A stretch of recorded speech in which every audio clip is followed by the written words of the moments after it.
welcome back to part 3 of the Florence and Flowers instructional video. So we're just showing you now how to finish off your wreath and then how to embellish it with some of the little extra goodies that we popped into your bags for you. So I've pretty much finished. I've gone all the way around with my foliage. I've just got my last sprig to put in. So I've made my last one nice and big and full because the last one, it is a little bit of a faff to get it in there. You want to make sure that you're including plenty so that you don't have to do more than one finishing piece. So make a nice wide full sprig for your last one, and we're lifting up the top of that first little bunch that we put on. So lifting him up out of the way. So this was my last sprig that I've just bound on here, lifting up the first one, and I'm just tucking the stems in of the last piece, pushing that in there, lift him up. If you've got somebody else there, sometimes it's helpful if they lift that one up out of the way for you. Find your wire, bind it round. Because this is your last one, you do want to go around good sort of 3 or 4 times. 3, lifting up, and that way all your wire is then hidden because he now lays back down flat and covers that up. So pull it nice and tight and then cut it, probably leave yourself sort of 2 or 3 inches, maybe a couple of inches actually, and then bend that piece of wire, that loose piece up, poke it back through your moss and just insert it firmly into your moss. So it's not going to go anywhere, but importantly again, you've not got any sharp edge left that's going to scratch your door when you come to hang your beautiful wreath. So I would stand back. This is the first time I've actually looked at this one. I've made it up very quickly in between videos. Probably isn't going to be as good as some of the ones that you make because I've made it very quickly. Sometimes at this point, certainly when we're running workshops here at Florence and Flowers, sometimes people have got kind of really happy and full with their foliage and they've no longer got a little circle in the middle. You can always just give it a little bit of a trim up, cut a little bit off, but less is more. You know, once you've cut something in one place, sometimes people get a little bit scissor happy and they're kind of cutting bits here, and before you know it, you've trimmed off way too much.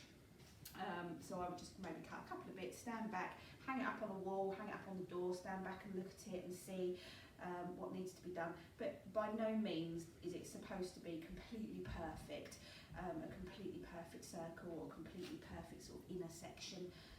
It's supposed to be looking quite wild, quite natural, quite free.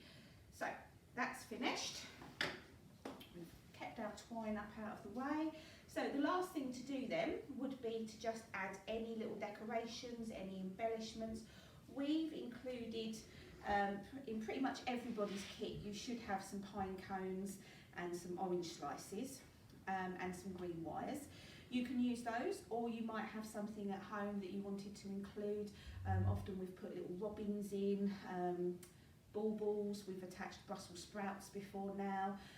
All sorts of different things. This is your chance to make your wreath personal to you by adding in, you might have a particular memento or something that's got a special meaning to you that you want to include in your wreath. Most things can be wired up using one of these green stub wires. So I'm going to show you how to do a pine cone. So turn pine cone over, look at its bottom, get your wire and just kind of wedge it in, fiddle it in into some of the, I'm not sure what you call them, open spikes, and then twist it round, bend it down, so that should be on there. And then we're just going to be a little bit brutal and stab it through the moss, like that. So that's gone all the way through the moss. The wires come out all the other way, out the other side. Sometimes you poke it in and then you lose the end of your wire, gets a little bit lost inside. If that happens, you can always pull it out and try again. The longer the wire is, the harder it is sometimes to actually get it through the moss because it tends to bend and go off at a tangent. Once you've got your wire through, bend it back up on itself. In fact, I am just going to trim a little bit of that excess off to there, just because I had quite a long tail on this one. I'm going to bend it up and reinsert it back into the moss, pushing it in nice and tight so that pine cone hopefully isn't going anywhere. Quite often I add things in threes. I think there's something a bit sort of magical about odd numbers when it comes to arts and crafts. I think 1s, 3s, 5s always tend to look better than even numbers. But again, that's personal taste. Do, you know, it's your wreath, you know, make it your own. We've also got orange slices, so I would probably group 2 or 3 together at a time, overlapping them. Poke your wire through all 3, bend it down, give it, it can be a little bit soft, so be careful that you're not kind of pulling too hard on the oranges and that you're sort of twisting the wire more than twisting the actual orange.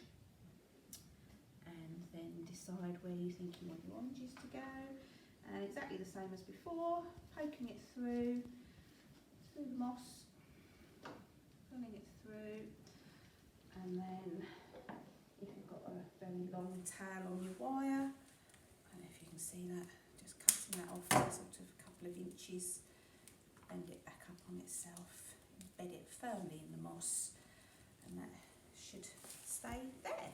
So to finish this off, I would probably add in maybe another one there, another one there, like that, and then maybe I might put in some more oranges next to that one, or I might spread them out.